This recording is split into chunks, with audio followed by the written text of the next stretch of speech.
Assalamualaikum warahmatullahi wabarakatuh. Perkenalkan, nama saya Awalina Jiha dengan nomor induk mahasiswa 932407319. Di sini saya akan memenuhi tugas mata kuliah manajemen perpustakaan, yaitu mereview materi mengenai konsep dasar manajemen perpustakaan. Dalam hal ini, perpustakaan sebagai sumber belajar juga membutuhkan pengelolaan yang baik dan profesional.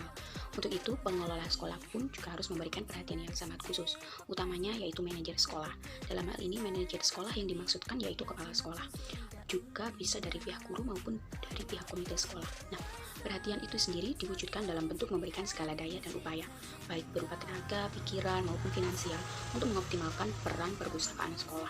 Karena dalam realitasnya, di lapangan, kondisi perpustakaan itu mayoritas sangat mengenaskan, jauh dari apa yang kita pikirkan selama ini, jauh di luar ekspektasi manusia. Oleh karena itu, di sini kita akan mengupas kenapa kok perpustakaan sendiri itu realitanya sangat mengenaskan. Padahal di pikiran masyarakat umum, perpustakaan itu adalah hal yang sangat imajinatif ya di dalam pikiran kita. Mulai dari kita berimajinasi bahwa di perpustakaan itu tempatnya enak, buku-bukunya lengkap, terus sangat nyaman, dan vibe-nya terasa banget untuk belajar. Terus kenapa kok realitanya perpustakaan sendiri itu kumuh, kotor, bahkan administrasi dan kemanajemenannya juga jauh dari apa yang kita bayangkan selama ini. Untuk itu, dalam hal ini kita akan mengupas 3 hal mengenai konsep dasar manajemen perpustakaan.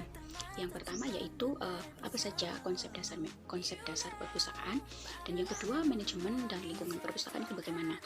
Yang ketiga, bagaimana perencanaan strategis manajemen perpustakaan. Yang pertama, kita langsung saja ke konsep dasar manajemen perpustakaan. Oke. Yang pertama, pengertian dari manajemen. Pengertian manajemen itu berasal dari kata managio atau managere yang diambil dari bahasa Latin.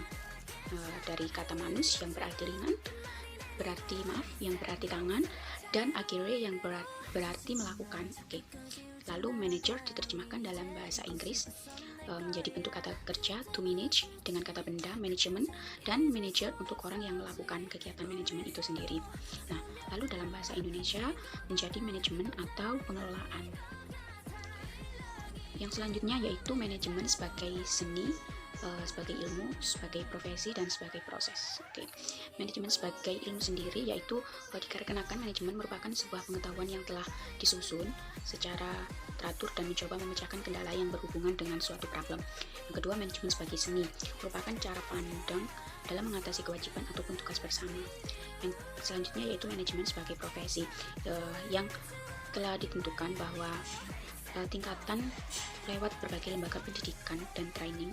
Manajemen merupakan suatu profesi yang sering diambil oleh kebanyakan orang dalam proses pengelolaan untuk perusahaan maupun organisasi maupun yang lainnya. Yang selanjutnya yaitu manajemen sebagai proses, yaitu suatu cara atau tindakan dalam mengalokasikan program yang akan dieksekusi menjadi tidak berantakan dan berjalan dengan baik sebagaimana mestinya. Yang selanjutnya kita membahas mengenai manajemen dan lingkungan perpustakaan. Nah, ada beberapa faktor yang mempengaruhi kondisi fisik kerja yang menyenangkan dalam dunia perpustakaan itu sendiri. Yang pertama, ventilasi yang baik memungkinkan masuknya udara yang segar ke tempat pekerjaannya. Yang kedua, penerangan yang cukup, penting dalam pencegahan kecelakaan.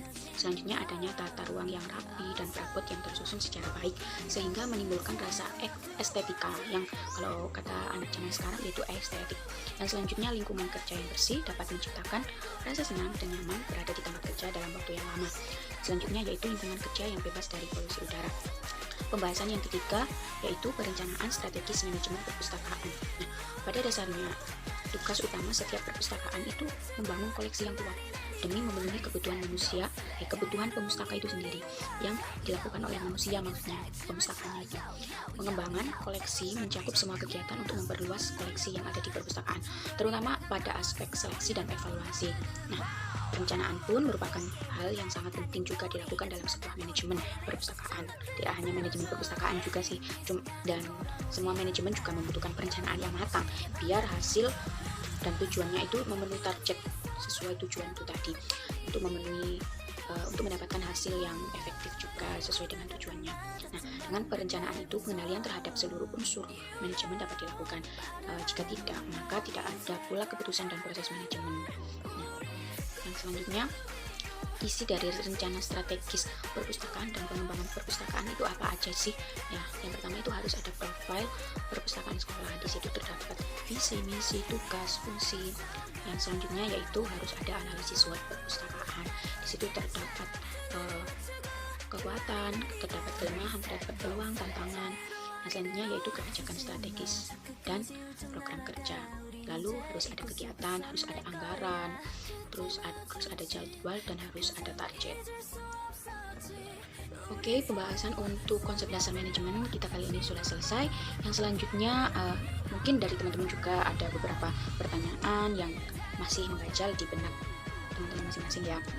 Yang pertama yaitu mungkin teman-teman banyak yang bertanya, bagaimana sih cara mengatasi rendahnya minat kunjungan perpustakaan?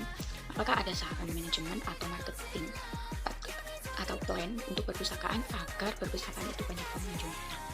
Mungkin upaya untuk meningkatkan mutu layanan perpustakaan itu tidak boleh dipisahkan dari kegiatan pustakawan itu.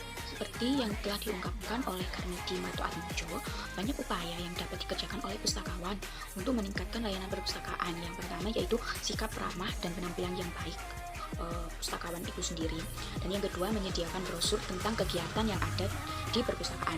Yang ketiga mengadakan berbagai event di perpustakaan itu sendiri, dan yang keempat mengadakan study tour bersama di perpustakaan.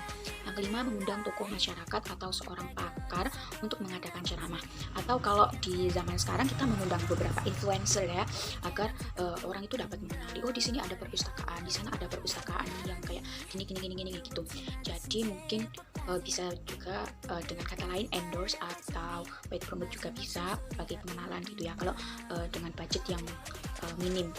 Yang selanjutnya yaitu membuat jadwal kegiatan yang teratur, dan yang terakhir berbagai kegiatan lainnya itu harus diabadikan atau dipromosikan gitu untuk menarik masyarakat. Terus pertanyaan teman-teman yang selanjutnya yaitu apa yang perlu diperhatikan perencanaan strategis dalam pemasaran dan promosi jasa perpustakaan?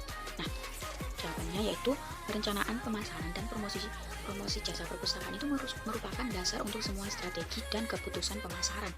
Dalam membuat rencana, maka perlu menentukan sasaran yang ingin dicapai dan menentukan kegiatan-kegiatan yang diperlukan untuk mencapai sasaran tersebut. Gitu. Nah, maka dari itu, promosi jasa perpustakaan itu sendiri juga harus memperhatikan visi dan misi dari perpustakaan itu sendiri, juga harus memperhatikan sasaran atau target dari perpustakaan.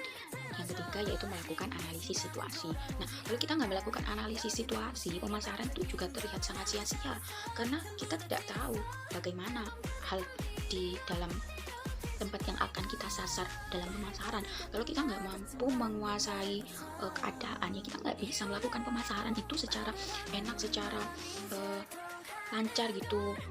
Misalnya aja gini, kalau kita nggak mengetahui situasi daerah tersebut atau orang tersebut, lalu kita memasarkan, ya percuma saja. Kalau dia aja udah nggak ada keinginan atau tujuan dalam hidupnya, lalu kita memasarkan kepada orang yang seperti itu, maka kita membutuhkan waktu yang sangat lama. Maka sasaran yang tepat untuk melakukan promosi adalah kepada mahasiswa atau anak-anak yang golden age gitu, misalnya ke orang tuanya, karena orang tua zaman sekarang nggak mungkin kalau tidak memberikan yang terbaik buat anaknya, apalagi orang tua yang saat ini adalah orang tua yang sangat milenial sekali, memerlukan hal yang instan. Makanya seorang pustakawan itu harus memberikan inovasi untuk perpustakaan itu sendiri. Maka kenapa zaman sekarang kok ada sih sekolah menjadi pustakawan itu, kenapa nggak orang biasa aja? Nah, di situ jawabannya, seorang pustakawan itu dituntut untuk memiliki inovasi, kreatif, dan juga harus pintar dalam manajemen. Yang selanjutnya itu bagaimana cara lingkungan perpustakaan dapat terkondisikan dengan baik. Nah, yang pertama yaitu dengan melakukan kegiatan pemeliharaan perpustakaan. Yang pertama dengan membersihkan perpustakaan itu dari bentuk debu-debu. Yang selanjutnya menghindari barang yang disukai oleh air. Terus menghindari atau menjemur buku. Oke. Yang selanjutnya selanjutnya itu apa sih target yang perlu dicapai dalam manajemen perpustakaan itu sendiri. Nah, target yang perlu dicapai untuk manajemen perpustakaan itu sendiri yaitu visi dan misi dari perpustakaan itu, karena itu merupakan sebuah tujuan atau keinginan yang akan dicapai gitu. Makanya itu visi dan misi itu sangat penting, karena itu menunjukkan bahwa suatu perpustakaan itu memiliki keinginan yang kuat agar mereka itu dapat mencapainya gitu. Selanjutnya, apa saja urgensi konsep dasar manajemen perpustakaan agar tujuan dan fungsi perpustakaan itu dapat tercapai dengan baik sesuai dengan sasaran yang telah ditentukan, maka perpustakaan itu perlu dikelola dengan baik sesuai dengan prinsip-prinsip manajemen. Melalui pengelolaan yang baik itu, maka perpustakaan pun juga akan memenuhi target atau tujuan yaitu visi dan misi itu tadi. Lalu kita bisa mengkiblat pada perpustakaan yang ada di Finlandia, di Swedia, di Belanda maupun di negara-negara maju lainnya. Oke, selanjutnya kegiatan riset sederhana dalam perpustakaan itu seperti apa sih dan bagaimana? Nah, contohnya itu adalah riset pustaka. Artinya riset pustaka itu kita melakukan penelusuran lebih daripada sekedar melayani fungsi-fungsi yang disebutkan untuk memperoleh penelitiannya. Selanjutnya, sistem apa yang tepat untuk di Indonesia agar dapat membangun dan mengembangkan sebuah perpustakaan agar maju dan efektif dalam tujuan didirikannya perpustakaan. Nah, dalam buku Raihat ditunjukkan beberapa indikator. Yang pertama, manajemen itu sebuah hal yang fleksibel. Maksudnya sebuah manajemen yang efektif adalah dapat menyesuaikan diri dengan berbagai situasi dan kondisi. Artinya kita harus seperti perempuan yang mampu merubah dirinya di lingkungan manapun untuk dapat bersosialisasi dengan efektif ya. Yang kedua, memegang nilai-nilai manajemen. Nah, ini sangat penting sekali kalau kita melakukan suatu hal. Dalam melakukan sebuah manajemen, kita itu harus memperhatikan nilai-nilainya apa saja. Kalau kita nggak memegang teguh nilai-nilai manajemen, kita nggak akan bisa melakukan hal itu. Kita nggak akan bisa menjadi manajer yang baik dan benar gitu. Seperti kebahagiaan, ketaatan pada hukum, konsistensi, integritas, dan kesetiaan. Dan untuk bisa mewujudkan manajemen yang dapat sesuai dengan konsep, visi fleksibel, dan didukung oleh nilai-nilai yang baik, maka dalam hal ini dedikasi, keahlian, dan otoritas para manajer itu sendiri itu sangat menentukan sekali. Nah, lalu apakah bisa seperti negara Finlandia, Belanda itu kan sudah maju sekali? Apakah Indonesia itu bisa meniru negara-negara tersebut?